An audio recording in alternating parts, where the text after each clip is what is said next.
Hello, welcome to Construction Scheduling. In this lecture, I'd like to talk about the learning curve application. What do I mean by learning curve? You all been in construction, when you do a task for the first time around, it takes a certain number of hours. What if you do the same thing over and over and over again? By the 15th time, how long it take to do it? That happened in everyday life. The headlight on my vehicle went out, so I went to replace it. I bought 2 bulbs. The one on the left went out. I replaced it. It was a 5-minute job. It took me an hour and a half to do it because I never done it before. I couldn't get my hand in there. Then I said, well, not just replace the second one too. The second one took me 20 minutes because I knew what I was doing. What if I had to become a mechanic and do that over and over again? I bet you by the time I do 5,000 vehicle, I can do it in 5 minutes. But that's the whole case. We want to know how much effort to take after certain repetition to figure the hours out. And take a look at that here, what I have on a PowerPoint. You can see the learning curve application basically is a 2 different ways. Learning applied to an individual unit or learning applied to a cumulative average unit. Let's talk about the individual now. And the formula for this, Tn equal Kt times n by power of s. S is the slope, and the slope is equal log of the phi divided by log of 2. And phi basically is the rate improvement. And if phi, for example, is 0.8 or 80%, the second unit is done within 80% of the effort of the first unit. That's what I mean. And the fourth unit, we can calculate that it'd be even less. And let's just start out with an example here. I'm going to put this example on the board right now. Phi is equal 0.8. 80% is basically, we say 80% divided by 100, and that gave me 0.8. That's what our phi is going to come out to 0.8. And there's a formula for it we want to use is Tn equal Kt times n by power s. It's already given. Kt comes out to 10,000. That's what it says. But let's figure out we need to figure out s because we don't know what s is. So s comes out right here. Our s is equal log of phi, which is 0.8, divided by log of 2. And if you plug that in a calculator, that comes out to negative 0.3219. Now, simply, we're going to go ahead and calculate Tn, and our T of 8, actually, that says what's the 8th unit. Our 8th unit is equal. Our first one was 10,000. Kt was given to us as 10,000. Right? It said, let me read the problem again. Construction in 10,000 hour. The first unit was 10,000 hour, okay? And then you multiply by that n is an 8. In here, n is equal to 8 because it said 8th unit. And that by power of a negative 0.3219. Again, you plug that in your calculator, you end up with T8 comes out to 5,120 hours. So that was easy. What if there are variation of this to make it a little more complicated? And let's do a second problem, which is kind of a bit different. And it is done in 3,200 hours. And what else? The 15 unit was done in 2,200 hours. So T15 is 2,200 hours. And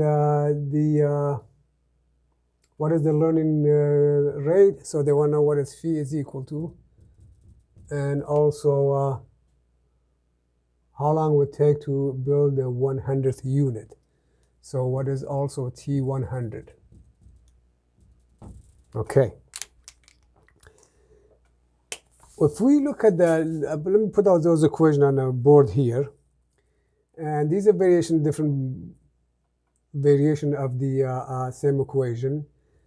It's based on a simple logarithm in algebra. And we know Ti divided by Tj, that's the same as Ni by power s divided by Nj by power s. So we're going to go ahead and take an advantage of this formula. Let's plug in, and that's going to be 3200 divided by 2200. Let's say go with the 3 and 15, and that's going to be equal 3 by power of s divided by 15 by power of s.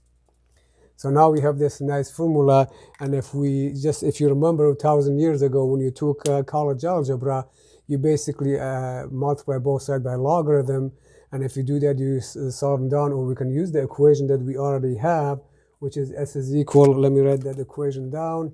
I can do it right here, which is s is equal log of ti minus, this is based on a quotient rule that we used to have in algebra, minus log of tj, and the whole thing divided by log of n I minus log of nj. So if we plug that in, and we're going to figure out it come out to s is equal, I become log of 3200 minus log of 2200, and the whole thing divided by log of who was it? 3. Yeah, it was 3 and 5. Log of 3 minus log of, is it 5 or 15? 15. Log of 15. Okay, and plug that in a calculator. That comes out to, what I got is negative 0.2318. So now we have s here. We're going to go ahead and use this equation to calculate phi. And s was minus 0.2318 is equal log of phi divided by log of 2. Okay, we know this, we don't know that, so we can say, okay, log of phi basically comes out to log of 2 multiplied by minus 0.2318. Now here's the interesting part. Log of phi comes out to, I need a room right here, let me write it down here. Log of phi comes out to minus 0.0698, and that way phi comes out to 0.85 or 85%.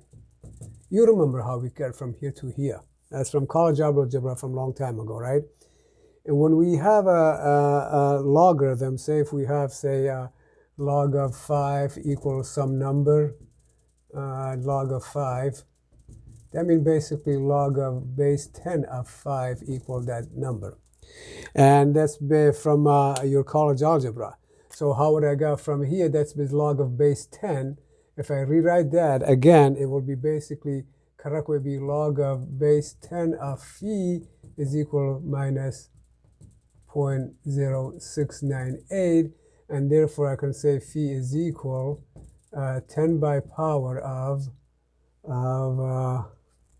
minus 0.0698.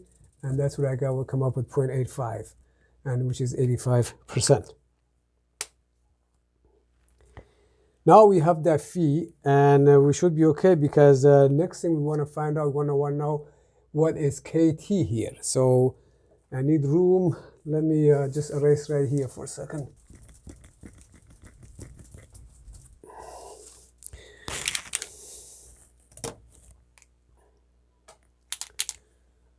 So I gotta find kt.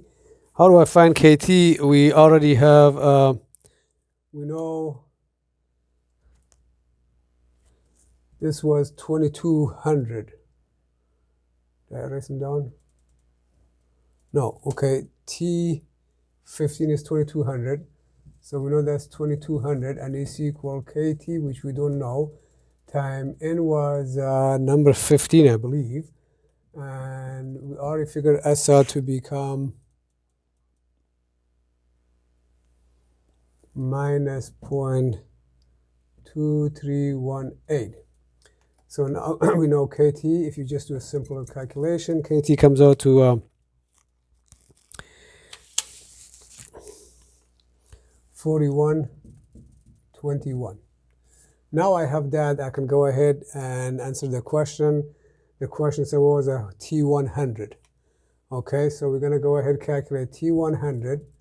It comes out to KT, which is 4121 multiplied by N. N is what? 100, because 1 T100, 100 units later.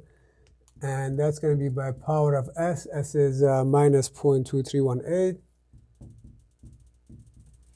And T100 comes out to 17 hours. It's interesting. So take a look at this problem. When they built the unit, the third unit took 3,200 hours to do. By the time they got to 100 unit, it only took less than half to do the work itself. And that's the nature of the business. That's something good to learn. And here is a bonus question. I'm going to put this bonus question on a problem. You get this bonus question, you will get 35 additional points added to your whole point scoring system. And pay attention to this problem because it'll be just one like it on a final exam. Take care.